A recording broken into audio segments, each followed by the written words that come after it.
उत्तर प्रदेश के जौनपुर में 18 साल का एक लड़का चाइनीज मांझे में फंसकर बुरी तरह घायल हो गया। उसकी गर्दन से खून निकलना शुरू हो गया। इसके बाद उसे अस्पताल ले जाया गया, जिससे उसकी जान बच गई।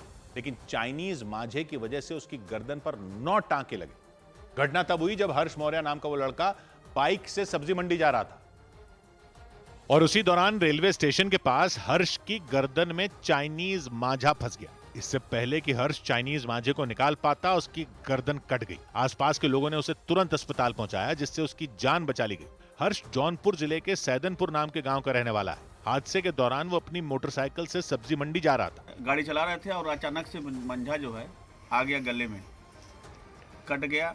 3 दिन पहले यूपी के शाहजहांपुर में चाइनीज मांझे से गर्दन कटने से शाहरुख हसन नाम के सिपाही की जान चली गई थी। उत्तर प्रदेश के अलावा राजस्थान में भी चाइनीज मांझे ने एक लड़के की जिंदगी मुश्किल में डाल दी। वहां के चुरू जिले में बाइक से घर जा रहे 18 साल के एक लड़के की गर्दन और हाथ की उंगलियां चाइनीज मांझे से कट गईं। बाद में उसे अस्पताल ले जाया गया, जहां उसके गले पर 8 और हाथ पर 4 टांके लगे। मोटरसाइकिल के ऊपर घर आ रहे थे, गले के अंदर इसके धागा लिपट गया, इसलिए गला बच्चा का कट गया, अंगुली भी कट गई। बताया गया कि हादसा तब हुआ जब वो लड़का दुकान बंद करके बाइक से अपने घर जा रहा था। उसी दौरान अचानक उसकी गर्दन में चाइनीज मांझा लिपट गया, जिससे उसकी गर्दन कट गई। इस घटना के बाद लोगों ने प्रशासन से चाइनीज मांझा बेचने वालों पर कार्रवाई की मांग की और इसी वजह से देश के कई राज्यों में चाइनीज मांझे के खिलाफ एक बार फिर मुहिम छेड़ दी गई।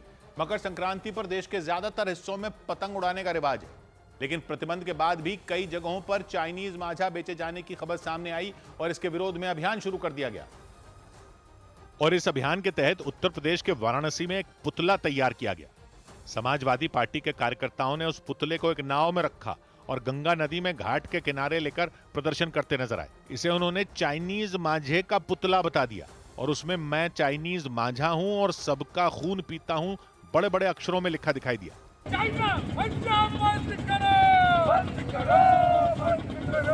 वहां वो कार्यकर्ता अपने हाथों में पोस्टर लेकर चाइनीज मांझे के खिलाफ नारेबाजी करते दिखे। उन्होंने चाइनीज मांझे को जानलेवा बताया और इसकी बिक्री पर रोक लगाने की मांग की। हम नाव पर राक्षस रूपी पुतले को लेकर लोगों में जन जागरूकता फैलाने का काम किए हैं कि ये मंझा लगातार लोगों की जान ले रहा है, लोगों को घायल कर रहा है। वाराणसी के अलावा महाराष्ट्र के नागपुर में भी चाइनीज मांझे के खिलाफ मुहिम छेड़ी गई। वहां लाखों रुपए का चाइनीज मांझा जब्त किया गया और पुलिस कर्मियों ने चाइनीज मांझे की 2500 से ज्यादा चक्रियों पर बुलडोजर चलवा दिया, जबकि पुलिस ने लोगों से चाइनीज मांझे का इस्तेमाल न करने की भी अपील की। वाराणसी और नागपुर के साथ उत्तराखंड के हरिद्वार में भी कार्रवाई की गई। वहां बड़े पैमाने पर चाइनीज मांझे को इकट्ठा किया गया और उसे आग के हवाले कर दिया गया, क्योंकि हाल के कुछ दिनों में ही चाइनीज मांझे की चपेट में आने की वजह से कई लोगों की जान चली गई। हालांकि साल 2017 में खतरनाक चाइनीज मांझे की बिक्री और इस्तेमाल पर रोक लगा दी गई थी, लेकिन प्रतिबंध के बाद भी इसकी बिक्री पूरी तरह बंद नहीं हुई और यह पक्षियों के साथ लोगों के लिए जानलेवा बन गया, क्योंकि यह सामान्य मांझे की तुलना में काफी धारदार होता है। पहले इस मांझे को चीन से लाया जाता था, इसलिए इस मांझे को चाइनीज मांझा नाम दिया गया। लेकिन कई साल से यह चीन से नहीं लाया जाता है, इसे अवैध तरीके से भारत में ही बनाया जा रहा है। सामान्य मांझा कपड़ों के धागे से तैयार किया जाता है, जबकि चाइनीज मांझे के लिए नायलॉन का इस्तेमाल होता है। कांच और लोहे का बारीक पाउडर बनाकर इसके ऊपर एक मोटी परत चढ़ाई जाती है। इसकी वजह से यह मांझा धारदार हो जाता है और इसके साथ ही ये प्लास्टिक की तरह बन जाता है। और आसमान में पतंगों के बीच पेच फंसने के दौरान चाइनीज मांझा आसानी से कटता नहीं, बल्कि खींचने से ये टूटता नहीं बल्कि और बड़ा हो जाता है और इसके साथ ही ये कंपन भी पैदा करने लगता है। यानी आसमान में पतंग उड़ाने के दौरान चाइनीज मांझे में करंट आने का खतरा रहता है। ये वजह है कि इसमें फंसने से आसमान में उड़ रहे पक्षी इसकी चपेट में आ जाते हैं और ऊंचाई से नीचे आने पर इस खतरनाक मांझे से लोगों की गर्दन तक कट जाती है। हालांकि देश भर में लोगों की सुरक्षा को ध्यान में रखते हुए साल 2017 में ही चाइनीज मांझे की बिक्री और इस्तेमाल पर प्रतिबंध लगा दिया गया था, लेकिन इसके बाद भी धड़ल्ले से कई जगह पर इसे बेचा जा रहा है। स्वाभाविक की एक बात यह है कि जब चाइनीज मांझे से लोगों की जान जा रही है तो यह मिल ही क्यों रहा है बाजारों में। जौनपुर में लड़के की गर्दन कट गई, हर बार की तरह वही हुआ। बाइक से जा रहा था, चाइनीज मांझा फंस गया, गर्दन में टांके लगाने पड़े। शाहजहांपुर में तो पुलिस के सिपाही की जान ही चली गई थी। बाइक पर जा रहे थे, चाइनीज मांझा गर्दन में फंस गया, गर्दन कट गई, मौत हो गई। सेम चीज चुरू में हुई, रोज हो रहा है। 15 अगस्त पर होता है, मकर संक्रांति पर होता है। ये 2 बड़े त्योहार हैं जब पतंगें उड़ाई जाती हैं। तो ये चाइनीज मांझा मिल क्यों रहा है बाजारों में, बैन क्यों नहीं करते? तो पता चला कि बैन तो किया हुआ है, बैन तो 2017 में लगा दिया था, यानी 8 साल से पूरे देश में चाइनीज मांझा बैन किया हुआ है, फिर भी मिल रहा है। तो कैसे मिल रहा है, किस टाइप का बैन है ये? आप कहोगे चाइना से आ ही क्यों रहा है? तो पहली बात तो ये कि ये चाइना से नहीं आ रहा है, इसका तो बस नाम चाइनीज मांझा बना हुआ है। पहले शुरू में कभी वहां से आया होगा, अब तो यहीं बन रहा है। कहते हैं बरेली में बहुत बनता है, मध्य प्रदेश में भी कुछ जगह बहुत बनता है। नायलॉन या प्लास्टिक की डोरी से जो भी मांझा बनता है उसको चाइनीज मांझा कहते हैं, क्योंकि पहले जो चाइना से आता था वो नायलॉन का होता था। इस प्लास्टिक या नायलॉन की डोरी पर शीशे के या मेटल के महीन टुकड़े चिपकाकर इसको बना देते हैं। एकदम रेजर की तरह काटता है ये, ब्लेड की तरह ऐसी धार बन जाती है शीशे और मेटल के टुकड़ों से।